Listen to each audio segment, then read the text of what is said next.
ప్రార్థన చేస్తాం. మా పరిశుద్ధులు, మా ప్రేమ, మా ప్రియాపంలో అయోగ్యుడిని ఆయన అయోగ్యత లేదు దాన్ని బిడ్డల ముందు నిలువబెట్టి ఈ రీతిగా మాట్లాడించినందుకు ఘనత మహిమ ప్రభావాన్ని అదేం చేస్తున్నాము నడిపించున్నాం తండ్రి. ఆమె మరి ఈ రోజు ఇవ్వబడిన అంశం ఏంటంటే పరార్థ శ్రమ. పరార్థ శ్రమ అంటే ఏంటంటే ఇది సంస్కృతం కూడా మళ్ళీ నాకు డౌట్ వచ్చి మళ్ళీ నేను తప్పు చెప్తానేమో మాస్టర్ గారికి ఫోన్ చేసి అయ్యారు మరి పరార్థ శ్రమ ఉంది. నాకు తెలిసిన అర్థం ఏంటంటే పరుల కోసం పడేటటువంటి శ్రమ అని నాకు తెలుసండి. మరి ఒకవేళ కరెక్ట్ కాదో చెప్పండి అంటే వెంటనే మాస్టర్ కూడా అది కరెక్టే అని ఆయన చెప్పారు. ఎందుకంటే మనకు తెలియని తెలుసుకోవడంలో తప్పులేదు. ఆయన అనుభవంలో ఎన్నో సంవత్సరాలు గడిచింది. నా అనుభవంలో ఇది ఒక సంవత్సరం అంతే నేను నిలవబడేలాగా వాడబడ్డాను. మరి చదవబడినటువంటి ఈ పరార్థ శ్రమ అనే దానికి అర్థం ఏంటంటే ఒకరికి బదులుగా మరొకరు శ్రమను అనుభవించడాన్ని పరార్థ శ్రమ అని. అందుకని ఇవాళ నేను ఒక పాటలో చూసినప్పుడు చూశానంట. యేసు చావుంది సిలువపై అని చెప్పి నది వాళ్ళే చేస్తున్నట్టు ఇవన్నీ ఎవరి రక్తాలు ప్రవహించాలంటే మనకి ప్రవహించాలి అలాగా. కానీ మన ఇవన్నీ కూడా తీసేసి ఆయన ఏం చేశారంటే ఆయన మనకు బదులుగా ఆయన శిక్షించబడినట్లుగా మనకు కనబడతాం. ఇవ్వబడినటువంటి వాక్య భాగాల్లో మనం గమనించినట్లయితే పిల్లరా మరి ఈ రోజునటువంటి ఇవ్వబడినటువంటి దానియేలు గ్రంథాన్ని వైపు నేను చూడబోవడం లేదు. ఎందుకనంటే దానియేలు గ్రంథంలో ఎంత చెప్పాలో అంతా కూడా అయ్యగా చెప్పేశారు మొత్తం అంతా కూడా. ఇక నేను చెప్పాలనుకున్నదల్లా ఒకటే ఏంటంటే మాట్లాడాలనుకున్నది మత్తయి సువార్త 27వ అధ్యాయము దానిలో ఉన్నటువంటి వాక్య భాగాలను నేను మాట్లాడాలని నేను ఇష్టపడతాను. అక్కడ మనకు కనబడుతున్నది ఏంటంటే అక్కడ పరార్థ శ్రమ ఏమి కనబడుతుందంటే అప్పటి వరకు ఆయన అనుభవించినటువంటి శ్రమలన్నీ కనబడతా ఉన్నాయి. తర్వాత ఇంకా నిన్నటి వరకు కూడా సాయిగారు ఏం చెప్పారంటే యేసు ప్రభువు సిలువ నుంచి కూడా సిలువ తీసుకుని వెళ్ళడం అంతా కూడా చెప్పారు. అయితే ఇక్కడ మనకు గమనించాల్సినటువంటి ప్రాముఖ్యమైన అంశం ఏంటంటే పిల్లరా అంతకు ముందు వరకు కూడా సిలువ మరణం అంటే ఎలా ఉండేదంటే సిలువ మరణం అంటే అంతకు ముందు వరకు ఎలా ఉండేదంటే ఒక పాపిష్టి మరణం కింద ఉండేదన్నమాట. అయితే ఆ కాలంలో సిలువ వేయబడడం అంటే చాలా హీనమైనటువంటి స్థితి. సిలువ మరణం పొందిన వ్యక్తి ఎవరైనా ఉన్నారంటే కనుక దాని గురించి కుమిలిపోయేవారుగా ఉండేవారు అన్నమాట కుటుంబ సభ్యులు. అయితే యేసుక్రీస్తు ఎప్పుడైతే సిలువ వేయబడ్డాడో ఆ సిలువకి ఏమొచ్చిందంటే విలువ వచ్చిందన్నమాట. ఆ సిలువకి ఏమొచ్చిందంటే విలువ వచ్చింది. అంతకుముందు వరకు విలువ లేదు సిలువకి. అసలు సిలువ అంటేనే అనేటువంటి రోజులయ్యి సిలువ అంటేనే అసహ్యంగా చూసేటటువంటి దినాలు. అలాంటి దినాలలో ఎప్పుడైతే యేసు ప్రభువును అన్యాయంగా సిలువ వేసి మేము చంపేశాము, మేము సాధించాము, మేము ఎంత గొప్ప విజయం సాధించామంటే ఒక వ్యక్తిని ఈ లోకంలో లేకుండా చేశామని చెప్పి గొప్పలు చెప్పుకున్నటువంటి శాస్త్రులు పరిచయులు వారందరికీ తెలియనటువంటి ఒక ఏంటంటే ఆ సిలువకి వారు ఒక గొప్ప విలువని తెచ్చారని చెప్పి ఆ విషయాన్ని వారి మాటల్లోనే చెప్తూ ఉంటారు. వాళ్ళు ఏం చేయాలి? యేసుక్రీస్తు సిలువ వేశారు, సిలువ వేసిన తర్వాత ఆయన చనిపోయాడు, వాళ్ళ కోరిక అక్కడితోటి అయిపోవాలి. ఆయన చనిపోయాడని ఎప్పుడైతే వారు అనుకున్నారో వారు ఏం చేయాలంటే వారు ఇక ఆయన మానవుడిగా కనుక వారు ట్రీట్ చేస్తుంటే, ఆయన కేవలం ఈ లోక మనుషుడిగా కనుక వారు చూసినట్లయితే కనుక, ఆయన ఈ లోకంలో అందరిలాగే మనుషుడని కనుక వారు కనుక అనుకున్నట్లయితే కనుక వాళ్ళు సిలువ వేసిన మరుక్షణం ఆయన చనిపోయిన తర్వాత వాళ్ళందరూ ఏమనుకోవాలి?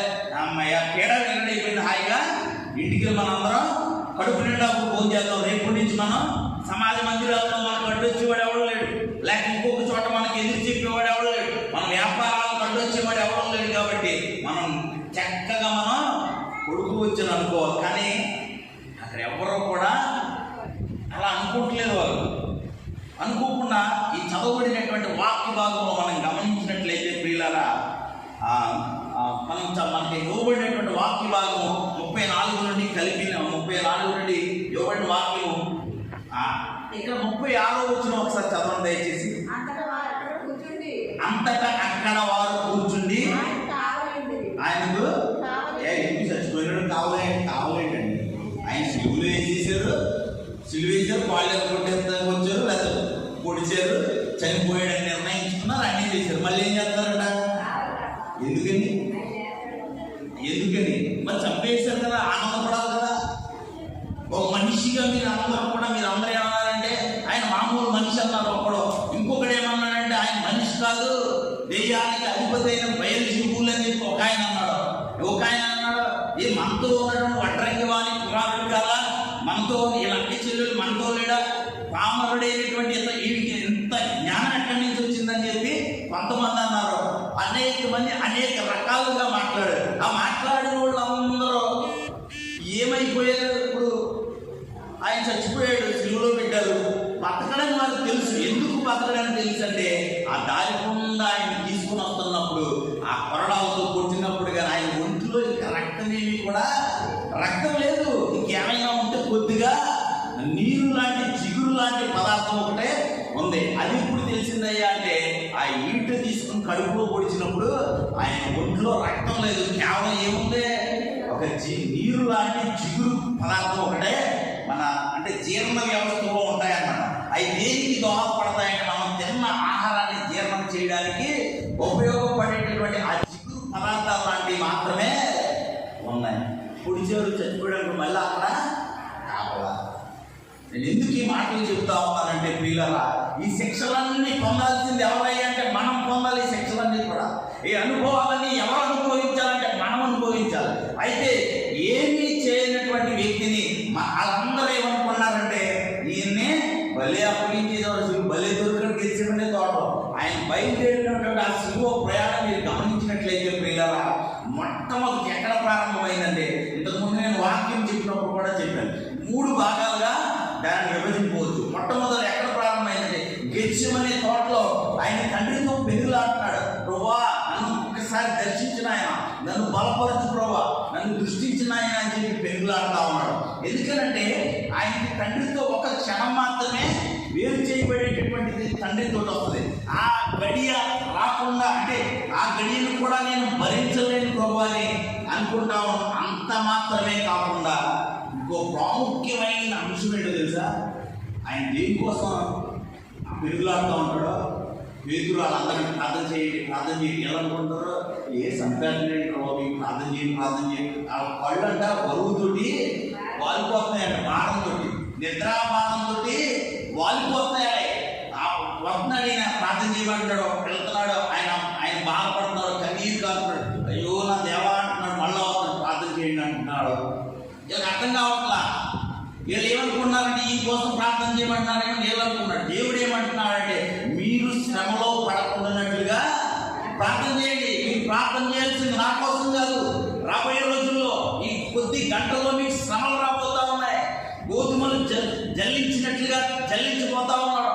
ఆ జల్లించినప్పుడు ఆ భయంతో ఆ బాధలతో మీరు ఎక్కడ నలిగిపోతారో, ఆత్మ సిద్ధమే కానీ శరీరం బలహీనం కాబట్టి మీరు నలిగిపోతారేమో అని చెప్పి దయచేసి ప్రార్థన చేయమని ఆడంటా ఉంటే వీరికి అర్థం అవ్వట్లేదు. మానవ హృదయాలు అర్థం అవ్వకుండా ఎంతసేపు దేవుడు ఎలా చెప్పేవారంటే అన్నీ కూడా చిన్నపిల్లలు చెప్తారు చూసారా, చక్కటి ఉపమానాలు అన్నమాట. ఇదిగో పరలోక రాజ్యం అంటే ఇలా ఉంటుంది, ఇదిగో ఇంకోటంటే ఇలా ఉంటుందని ఉపమానాలు చెప్తా ఉంటే మరలా వచ్చి ప్రభా ఆ ఉపమానం అర్థమేంటి అని అడిగేవాడు. అంత చిన్నపిల్లల లాంటి మనస్తత్వం కలిగినటువంటి వారి గురించి దేవుడు తల్లడిల్లిపోతాడంట. ఒకవేళ ఆ శ్రమ ఆయన తెలుసు, ఆయన అనుభవిస్తాడు ఆయన. ఎందుకంటే ప్రవచనాలు ముందే ప్రవచించబడి యెషయా గ్రంథం 53వ అధ్యాయంలో యెషయా ప్రవక్త ద్వారా ప్రవచించబడింది. ఏమని ప్రవచించబడిందంటే ఆయన ముళ్ళంతా నలగొట్టబడుతుందని, ఆయన స్వరూపమైన సొగసైనలు లేనివాడికి అయిపోతాడని, ఆయన ఒంట్లో రక్తం ఉండదని, ఆయన వీపంతా దున్నివేయబడుతుందని, ఇవన్నీ కూడా ఆయనకు తెలియని ఏం కాదు. అవన్నీ కూడా వాటన్నిటి గురించి దేని గురించి ఆయన భయపడట్లేదు, దేని గురించి బాధపడుతున్నారంటే కనుక ఆయనను వెంబడిస్తున్నటువంటి శిష్యులు శోధనలో పడిపోయి ఎక్కడా నలిగిపోతారో అని చెప్పి బాధపడతా ఉన్నాడు. ఈ రోజు కూడా ఆయన అదే బాధపడతాం. ఆయన్ని వెంబడిస్తున్నటువంటి మనము ఎక్కడ నలిగిపోతామో, ఎక్కడ ఇదే ఇబ్బందులు పాలవుతామో అని చెప్పి నిత్యము ఆయన ఆలోచించేది మన కోసమే ఆయన ఆలోచించేది పిల్లలు. అందుకని దేవుని యొక్క ఇక్కడ చూపబడినటువంటి వాక్య భాగాలను మనం గమనించినట్లయితే కనుక ఇక్కడ మనందరం ఏమనుకుంటామంటే శారీరకంగానే కదా యేసు ప్రభుని హింసిస్తున్నారు అనుకుంటాం. కాదు, ఆయనని మానసికంగా కూడా ఎంతగానో హింసిస్తా ఉన్నాం. మానసికంగా మాటలు ఎలాంటి మాటలంటే మొట్టమొదటిగా ఆయన శిలువ శ్రమలు ఎలా ప్రారంభమవుతుంది 3 సార్లు కింద అని చెప్పాను కదా. మొట్టమొదటిది ఎక్కడ ప్రారంభమైందంటే ఆ గెత్సెమనే వనంలో ప్రారంభమైన తర్వాత అక్కడ మనం గమనించినట్లయితే లోకాసు వార్త 22:54 ఈ 3 సువార్తల్లోనూ ఉంటుందండి. 3 సువార్తల్లోనూ, మార్క్స్ వార్తలో ఉంటుంది, మత్తయి సువార్తలో ఉంటుంది, లోకాసు వార్తలో కూడా ఉంటుందని. ఇక లోకాసు వార్తలో 22:54లో వాళ్ళు ఆయనను పట్టి ఎక్కడి నుంచి పట్టి ఈడ్చిపోయారు? ఆ గెత్సెమనే తోటలో నుంచి పట్టి ఆ ఈడ్చుకుపోవలసిన వారు ఎవరు? నిజంగా మనము ఈడ్చుకుపోవాలి, మనల్ని ఈడ్చుకొని పోవాలి ఆ రీతిగా. కానీ ఎవరిని ఈడ్చుకుపోతారు మనకు బదులుగా? ఆ స్థానంలో ఉండాల్సింది నువ్వు నేను, ఆ స్థానంలో ఉండాల్సింది నువ్వు నేను. కానీ నువ్వు లేవు, నేను లేదు. మనకు బదులుగా ఎవరున్నారయ్యా అంటే యేసు ప్రభువు అక్కడ శ్రమలు అనుభవిస్తా ఉన్నాడు. మనమేమనుకుంటాం? ప్రతి సంవత్సరం మనం ఏమనుకుంటామంటే ఆ శ్రమలు వచ్చినప్పుడు మొక్క వికారంగా చేసుకుని ఉపవాసం చేస్తామని చెప్పుకుని వెంటనే మళ్ళా మన పనుల్లోకి మనం వెళ్ళిపోతాం. ఎందుకని ఈ రాత్రి మనం ఆలోచన చేయాల్సింది ఏంటంటే, ఎందుకని హైందవ సోదరులు వారికి తెలియని దాని గురించి ఎందుకంత కష్టపడతా ఉన్నారు? మనం ఎందుకని మనకు తెలిసినటువంటి దేవుడు, ఎన్నో అద్భుతాలు చేసినటువంటి దేవుడు, ఎన్నో దాన్ని ఏమంటారంటే సాక్ష్యాధారాలన్నీ కూడా ఉన్నాయి. యేసు ప్రభు పలానా చోట సిలువ వేయబడ్డాడని ఆ యెరూషలేములో ఇంకా ఆయన పెట్టినటువంటి సమాధులు ఉన్నాయి, ఆయన వేసినటువంటి సిలువ ఉంది, ఆయన కొట్టినటువంటి కొరడాలు, అన్ని ఆధారాలు ఉండి కూడా మనం ఎందుకని మనం ఆయనను నిజంగా అనుసరించలేకపోయే వారంగా ఉన్నామంటే మనం ఆయన తేలిగ్గా తీసుకుంటా ఉన్నాం. ఆయన ఎలాంటి దేవుడు అంటే ఆయన కోపం లేని దేవుడని, ఆయన జాలి కలిగిన దేవుడని, మనం ఎలాంటి స్థితిలో ఉండి ఎలాంటి స్థితిలోకి వెళ్ళిపోయి మళ్ళా ప్రభువా అంటే కనుక వెంటనే ఆయన కరిగిపోయే దేవుడు అని చెప్పి మనకు ఆయన లోకువైపోయాడు. ఆయన దేవుడు లోకువైపోయాడు మన క్రైస్తవ లోకానికి ఈ మధ్యకాలంలో. అందుకనే దేవుణ్ణి హింసించడానికి కూడా మనం వెనకాడనటువంటి వారుగా ఇక్కడ కనబడతా ఉంది. ఆ గెత్సెమనే తోటలో నిన్ను నన్ను నిలవబెట్టి వారు వచ్చి మనల్ని ఈడ్చుకొని వెళ్ళాలి, ఈ రోడ్ల మీద నుండి మనల్ని ఈడ్చుకుని వెళ్ళాలి. అలాంటిది మనకు బదులుగా ఆయన ఈడ్చుకుని వెళ్తా ఉన్నారు. ఆ టైంలో కూడా ఆయన ప్రార్థించేది కేవలం నీ కోసం, నా కోసం ఆయన ప్రార్థిస్తా ఉన్నాడు. ప్రభువా నాకు ఇష్టం లేదు ఆయన ఈ సిలువ వేయబడడం, నాకు ఇష్టం లేదు ఆయన అనట్లేదు. అక్కడ కూడా ఆ పేతురుని నిన్న కూడా పాస్టర్ గారు ఆయన కంట్రోల్ చేస్తా ఉన్నారు.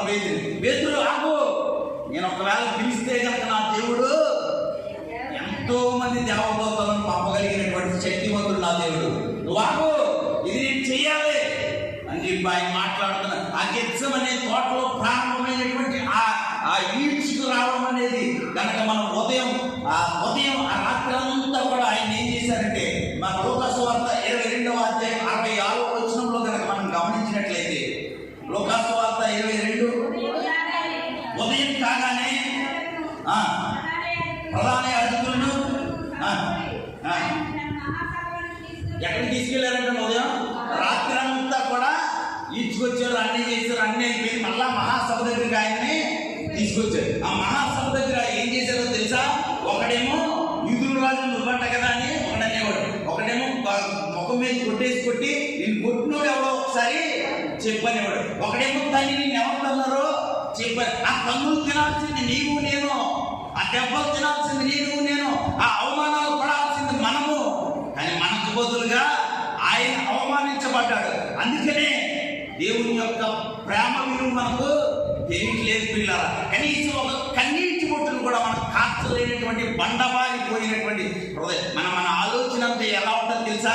నా కుటుంబం ఆశీర్వదించబడాలి, నా కుటుంబం ఒక ఉన్నతమైన స్థానంలోకి వెళ్ళిపోవాలి, అన్నీ నీకు కావాలి. కానీ దేవుని కొరకు నా పాపాల కోసం కనీసం ఒక కన్నీటి బొట్టు కాచి ప్రార్థించలేనటువంటి దుస్థితిలోనికి ఈ క్రైస్తవ సంఘం అనేది వెళ్ళిపోయింది. ఎందుకని ఈ మాటలు నేను మాట్లాడుతున్నానంటే, నేను కూడా అదే స్థితిలో ఉన్నాను. నేను ఏదో ఉన్నతమైన మెట్లో ఉన్నానని, ఏదో నేను గొప్పగా మాట్లాడుతున్నానని ఈ మాటలు నేను చెప్పట్లేదు పిల్లలు.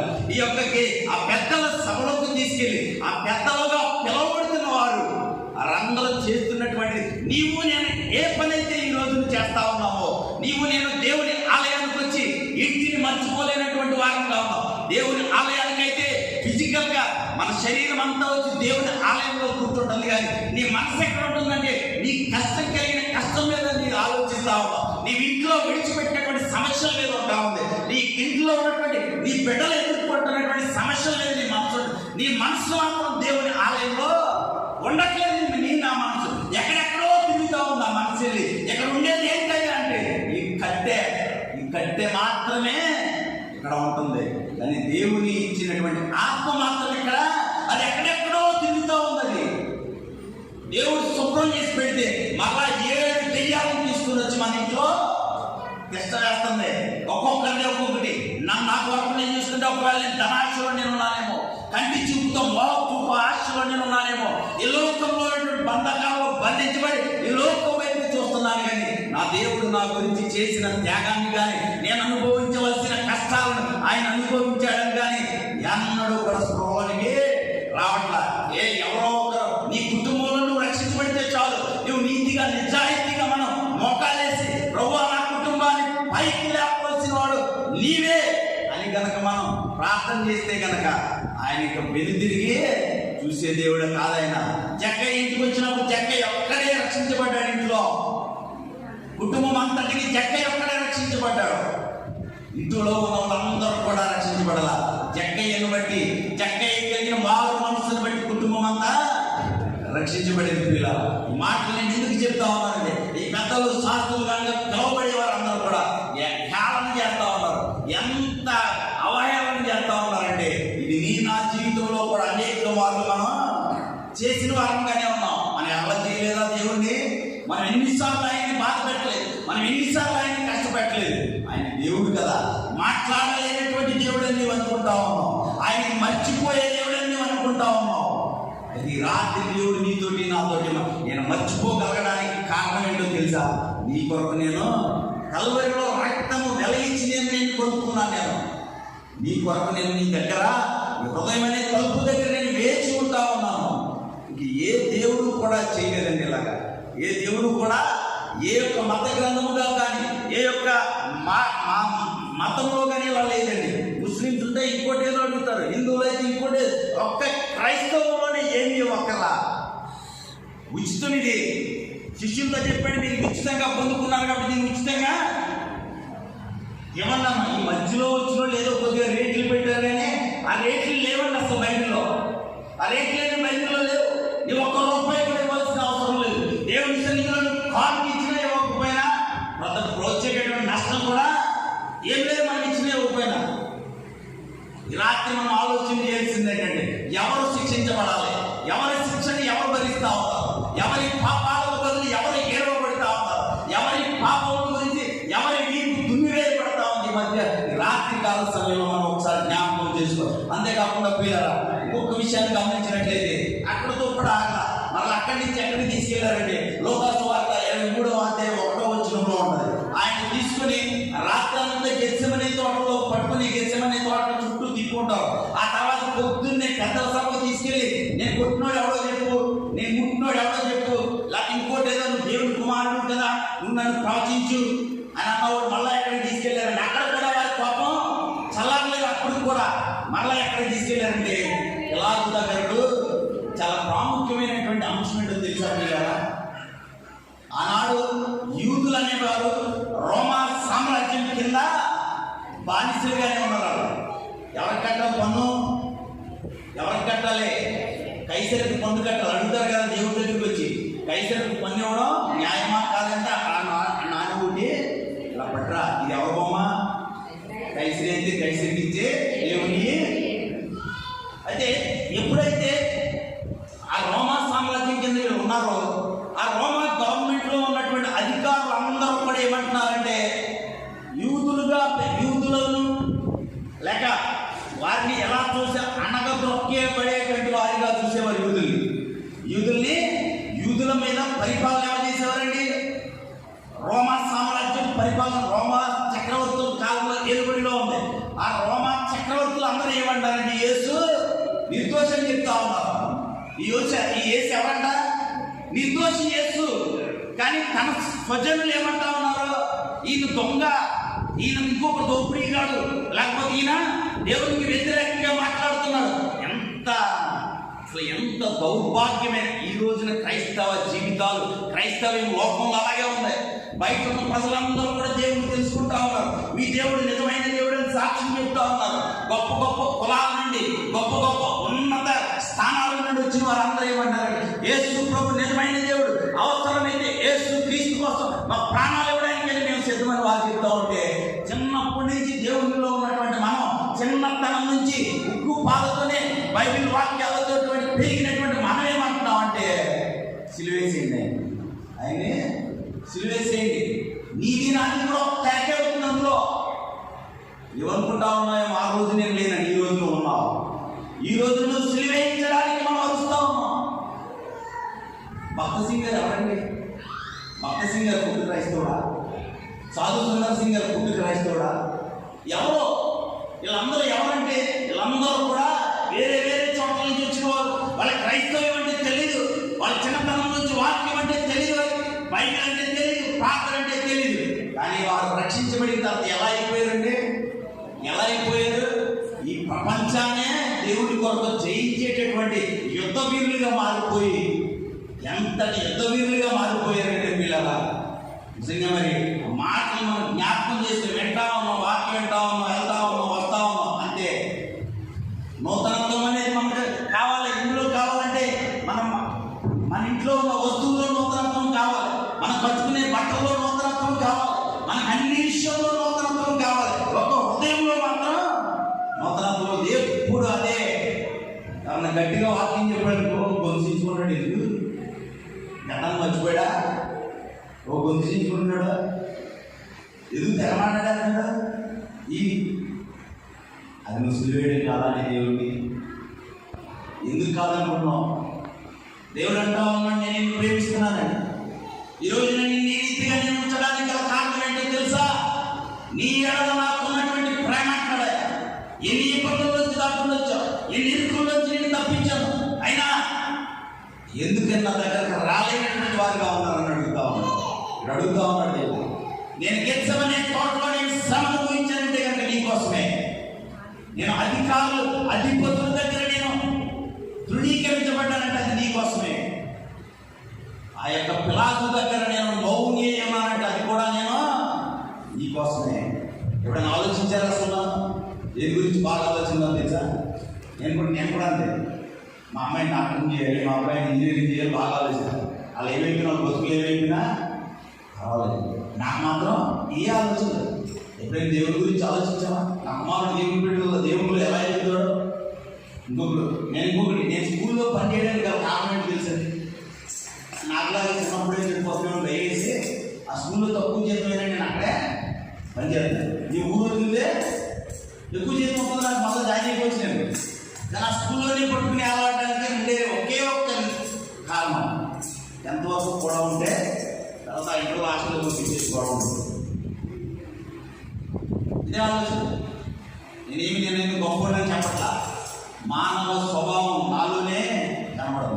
బోధిస్తున్న నేనే ఎలా ఉంటే ఇంకెవరుంటారు, ఎవరు మాట్లాడతారు? ఇక్కడ దేవుడు చెబుతా ఉన్నాడు, ఆ గెత్సెమనే తోటలో కానీ అన్నింటిలో.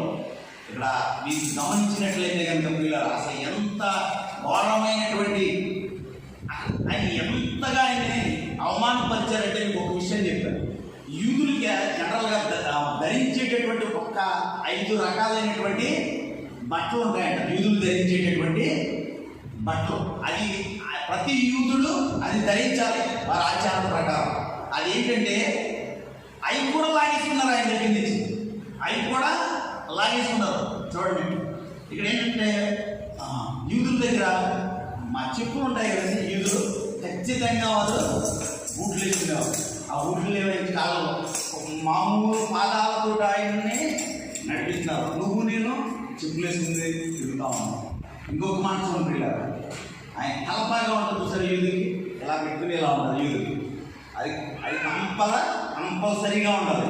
చెప్పులు ఉండాలి, తలపాగా కూడా ఉండాలి. అది కూడా తీసేస్తారు ఆయన నెత్తి మీద. ఏం పెట్టారు తీసేసి? ముండ్ల కిరీటం పెట్టారు. ఇంకొకటి ఏమంటారు తెలుసా? నడికట్టు, గ్రిడిల్ అంటారు ఇంగ్లీష్లో. గ్రిడిల్ అండ్ నడికట్టును కూడా తీసేశారు. ఇంకొకటి ఇంపార్టెంట్ ఏంటంటే దేవుని సన్నిధికి వెళ్ళినప్పుడు తన నగ్నత్వం దేవుని సన్నిధిలో కనిపించకూడదని చెప్పి అంగవస్త్రాలు కంపల్సరీ ధరించాలి. అది కూడా లేదు. చివరిగా నలుగురు. ఇంకొకటి, ఈ 4 ఎలా అంటే రోమా సామ్రాజ్యం ప్రకారం సిలువ వేసేటప్పుడు ఎలా తీసుకెళ్తారంటే ఆ వ్యక్తిని 4 ఖైదీలు అటొకటి ఇటొకటి 4 చతురస్రాకారంలో ఇలా నిలబడతారు. సేమ్ చతురస్రాకారం దీని ఆకారం. ఈ మూలం సైనికుడు, ఈ మూలం సైనికుడు, ఈ మూలం సైనికుడు, ఈ మూలం సైనికుడు, మధ్యలో సిలువ ఎవరైతే వేస్తారో ఆయన తీసుకెళ్తారు. ఈ 4 కలిసి 4 పని చేసుకున్నారు. నాకేమో పై వస్త్రం, నాకేమో తలబాగా, నీకేమో నడికట్టు, నాకు అదే పని చేసుకున్నారు.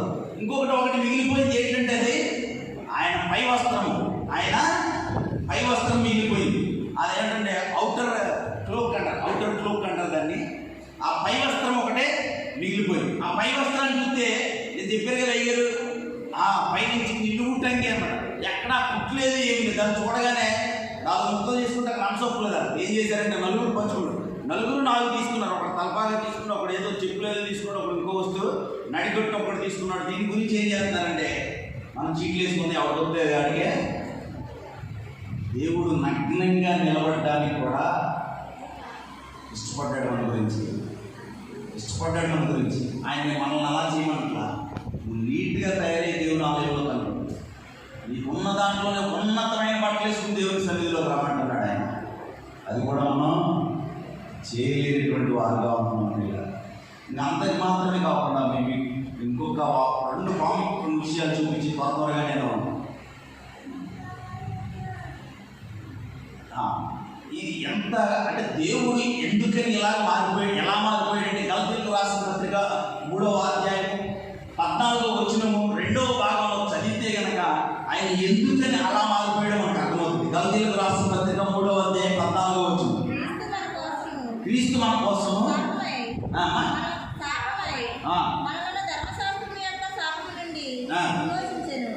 చాలా క్రీస్తు మన కోసం శాపమై, ఎవరి శాపమదండి? మన శాపాన్ని ఆయన తీసుకుని ఆయన శాపమై మనలను ధర్మశాస్త్రం యొక్క శాపం నుండి విమోచించింది. అది మనం పొందాల్సిన శిక్షది. ధర్మశాస్త్రం ఎంతటి బరువైనటువంటి శిక్షను మానవుల మీద పెట్టింది. ఆ మానవుల మీద పెట్టిన బరువైనటువంటి శిక్షను ఈయనేం చేస్తారు? ఈ భుజాల మీద వేసుకుని నీకు బదులుగా వెళ్తాను, నువ్వేం చేయగలరా, పాముగా వచ్చి కూర్చుంటే చాలు. ఎప్పుడైనా మనకి చిన్న గాయం తగిలితేనే చూడండి వెళ్ళగల ఆడిపోతాం కదా. మన బిడ్డలకి మన కాలు ఎప్పుడైనా గొప్పు తగిలిన అనుభవం అందరికి ఉంటుంది కదా. కాలుకి గొప్పు తగిలిన అనుభవం ఉన్నవాళ్ళు లేని వాళ్ళు ఎవరైనా ఉంటారా? ఎవరైనా ఉన్నారా? ఎవరు ఉంటారు కదా. కాలు గొప్పు ఎలా ఉంటుంది ప్రాణం? గొప్పు తగిలినప్పుడు ఎలా ఉంటుందండి ప్రాణం? మరి 39 కొరడా దెబ్బలు కొట్టినప్పుడు ఆయన స్థితి ఎలా ఉంటుంది? గోడకేసి గుద్దినప్పుడు ఆయన స్థితి ఎలా ఉంటుంది? అసలు ఇంకా ఆయన కొడుతున్న ముఖం మీద గుద్దినప్పుడు ఆయన స్థితి ఎలా ఉంటుంది? అంత శ్రమ ఆయన. ఈనాడు మనం మనస్సును పెట్టి ఏం చేస్తామంటే వదిలివేసేవారంగానే అంటున్నాం. ఇక్కడ చాలా గమనించినట్లయితే ప్రియులరా, ఇక్కడ ఇంకో కానవాయితీ కూడా ఉంటుందండి. యూదులు ఆ శ్రమలు అనుభవిస్తూ ఉంటారు కదా. అంటే మన దేవుడు మన కోసం చేసిన త్యాగాలన్నీ కూడా చెప్తున్నాం. ఆ శ్రమలన్నీ మనం అనుభవించాలి. మనకు బదులుగా ఆయన అనుభవించాలి. ఆ యూదుల ఆచారం ప్రకారం సిలువ మోయడానికి తీసుకెళ్లే వ్యక్తికి ఆ యొక్క యోధా స్త్రీలలో ప్రముఖులైన వారు ఏం చేస్తారంటే ఒక కప్పుడు ద్రాక్షారసం ఇస్తారంట. కప్పుడు ద్రాక్షారసం పట్టి తాగమని ఇస్తారంట. అది తాగితే కనుక అతనికి ఆ బాధ తెలియకుండా ఉంటుంది. కానీ మన దేవుడు ఏం చెప్పాడంటే, ఆయన మేడగదిలో ఏమన్నాడంటే, మరలా నేను తండ్రి దగ్గర మీద వచ్చే వరకు మరలా నేను దీనిని ముట్టుకోనని చెప్పాడు. అందుకని ఆ ద్రాక్షరసం కూడా ఆయన తీసుకోలేదు. ఆయన ఆ బాధను ఆయన అనుభవించడానికి ఇష్టపడ్డాడు, కానీ ఆ ద్రాక్షరసం కూడా ఆయన తీసుకోలేదు పిల్లరా. అంతేకాకుండా ఇంకా మనం గమనించినట్లయితే ఇక ముగించుకునే లోకి వెళ్దాం. మార్క్స్ వార్త 15వ అధ్యాయం 21వ వచనం మనం గమనించినట్లయితే, మార్క్స్ వార్త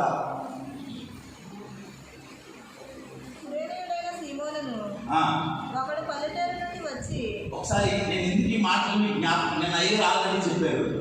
అయితే ఈ వచ్చిన భాగం చూపిస్తే కనుక మన దేవుడు అసలు నిజంగా ప్రతి విషయంలోనూ మన గురించి ఎంత జాగ్రత్తలు తీసుకున్నాడు అనేది తెలియజెప్పడం కోసం ఈ వాక్య భాగాన్ని నేను చూపిస్తాను. 15:21 దయచేసి. సీమోను ఒక పల్లెటూరు నుండి వచ్చిన ఆ మార్గం పోచుండగా ఆ సిలువను మోయుటకు బలవంతం చేసింది. అతడు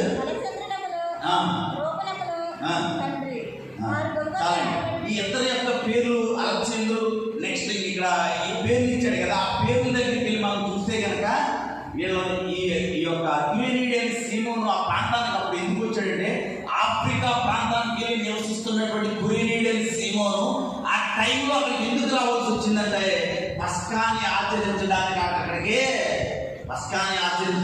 వచ్చాడు. ఎప్పుడైతే పస్కాని ఆచరించడానికి వచ్చాడో ఆ కుటుంబం మీద శాపం ఉందని, ఆ కుటుంబం శాపంలో మగ్గిపోతూ విడుదల లేకుండా నలిగిపోతున్నారని చెప్పి దేవుడు వారిని చూసి వెంటనే కనికరపడి వారిని ఇలా తీసుకొచ్చి అక్కడ ఆ రోజు ఏంటి తెలుసా, అప్పటి వరకు వాళ్ళ వంశం ఎలాంటి వంశం అంటే శాపగ్రస్తమైనటువంటి వంశం అన్నమాట, శాపంతో కూడుకున్నటువంటి.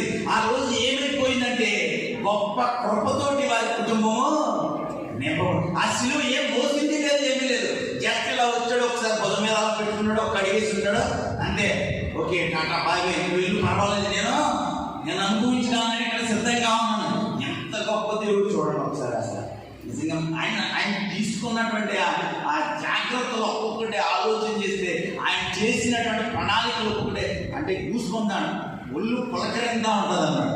నిజంగా ఆ కుటుంబాన్ని అక్కడ తీసుకొచ్చి వారి అవమానంగా వారి కుటుంబం పేరెత్తితే కనుక వారి శాపగ్రస్తమైన కుటుంబం అని, వారిని అవమానాలతో కూడిన కుటుంబం అని, వెలివేయబడినటువంటి కుటుంబం అని, ఆశీర్వాదం లేనటువంటి ఆ యొక్క వార్తలు అని చెప్పి అనుకుంటా ఉంటే దేవుడు వెంటనే ఏం చేశాడంటే, ఇప్పుడు ఏం జ్ఞాపకం చేసుకుంటా ఉన్నారు, ఆ శాపానికన్నా ముందు క్యురేనియన్ సీమోను ఏం చేశాడు, యేసుక్రీస్తు యొక్క సిలువను మోసి దండెయ్యాడని చెప్పి చెప్పుకుంటారు. ఎంత గొప్ప ఉన్నతమైనటువంటి విలువలతోటి దేవుడు అంటే ఎక్కడా కూడా ఆయన మనకి ఎంత శ్రమ కూడా రానివ్వలేదండి. అసలు ఈ రోజున ఆ శ్రమలన్నీ మనమే అనుభవించాలి, ఆ ఇరుకులన్నీ మనమే పొందాలి.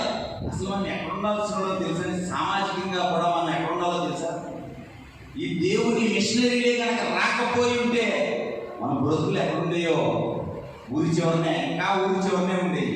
ఈ రోజుకి ఎంత స్థితిలో ఉండి ఇన్ని లక్షలు పెట్టి ఆలయం కట్టుకుని ఎంత స్థితిలో మనం దేవుని సన్నిధిలో నిలబడి మాట్లాడుతున్నా కూడా మనల్ని ఏమంటారు అంటారని వారే అంటారు మనల్ని అసలు ఈయనే లేకపోతే ఇంకెక్కడున్నామో, ఈయనే కనుక ఈ బట్టలు వేసుకోవడం నేర్పారు.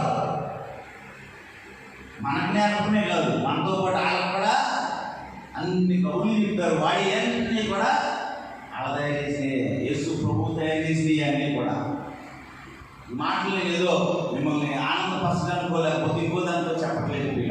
ఈ విషయాలన్నీ మన మనస్సు ఉంచాలి. ఎందుకంటే నీ కుటుంబం కోసం నువ్వు కన్నీరు కాచలేకపోతాం. ఆయన నీకు తెలిసింది కదా. ఒకవేళ నీ కుటుంబంలో తెలియట్లేదేమో, వారి వెనకని తెలియట్లేదేమో, వారు కాన్సన్ట్రేషన్ చేయక ఒకవేళ అర్థం అవ్వట్లేదేమో. నీవు ఇన్ని సంవత్సరాలుగా వింటున్నావు కదా, ఇన్ని సంవత్సరాలుగా దేవుని ఆలయానికి వచ్చి అనేక సార్లు అనేక మంది ద్వారా వాక్యం వింటున్నావు కదా, నీవెందుకు ప్రయత్నం చేయకూడదు? దేవుని రాత్రి నన్ను అడిగే ప్రశ్న అదే.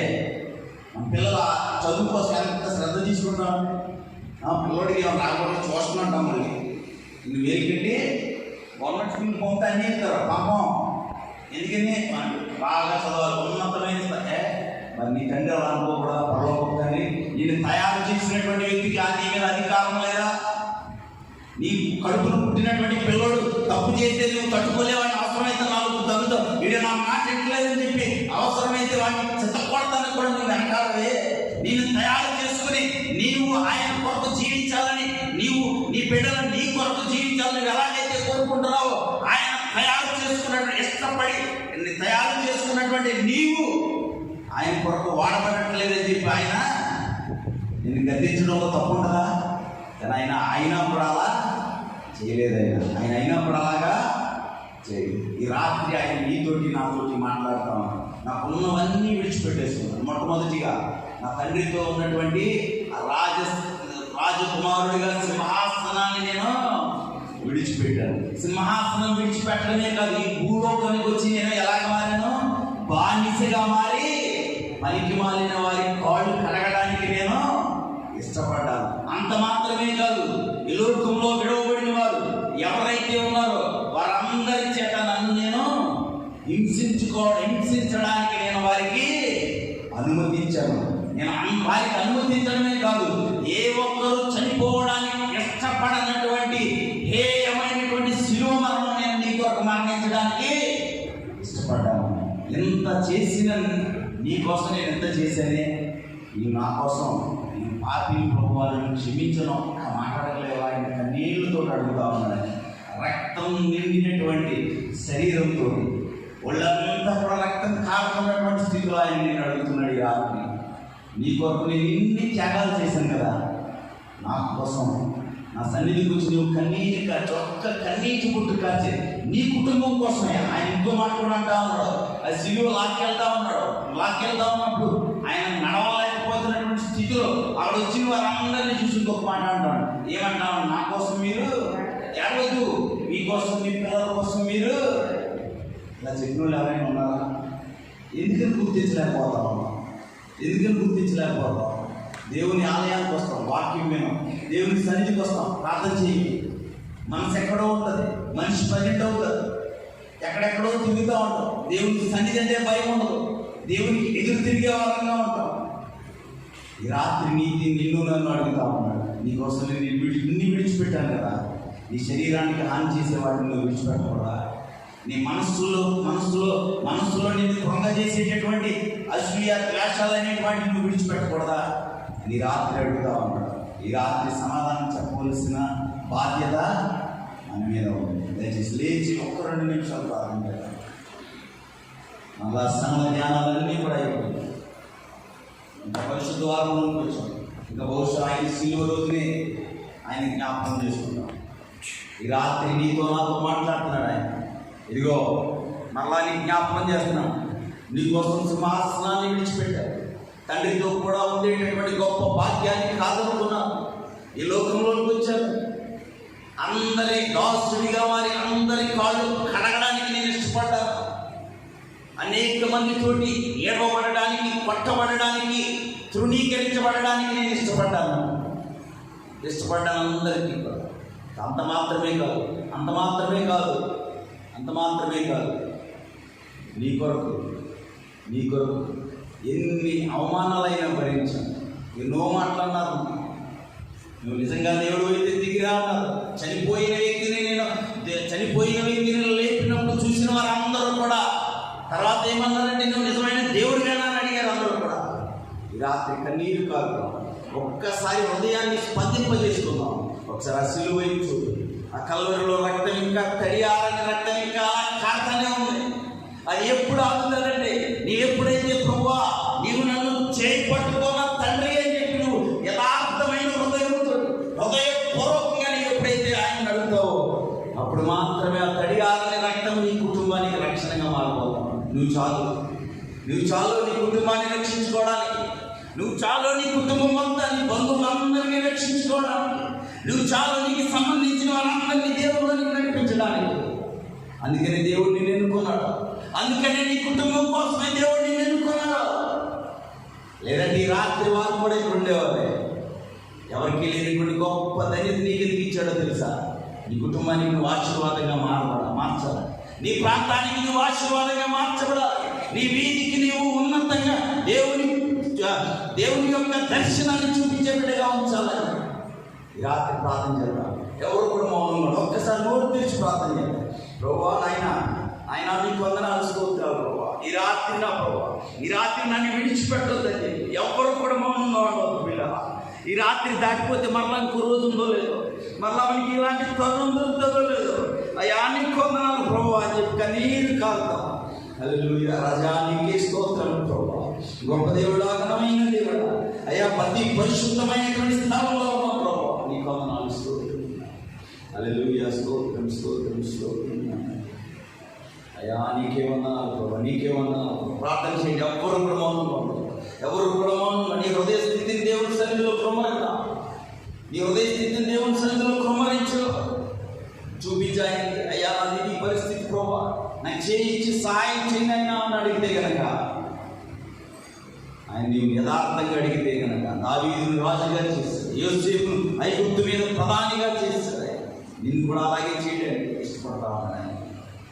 దయచేసి ఎవరు కూడా మౌనంగా ఉండదు పిల్లలు. ఈ సమయం దాటిపోతే కనుక మరలా రాదు. దయచేసి తండ్రి దేవుని ప్రభువైన యేసుక్రీస్తు నుండి ఇటువంటి కృప కనికరం మనందరికీ కూడా ఆయన వీధుల్లో నెరవేరుగా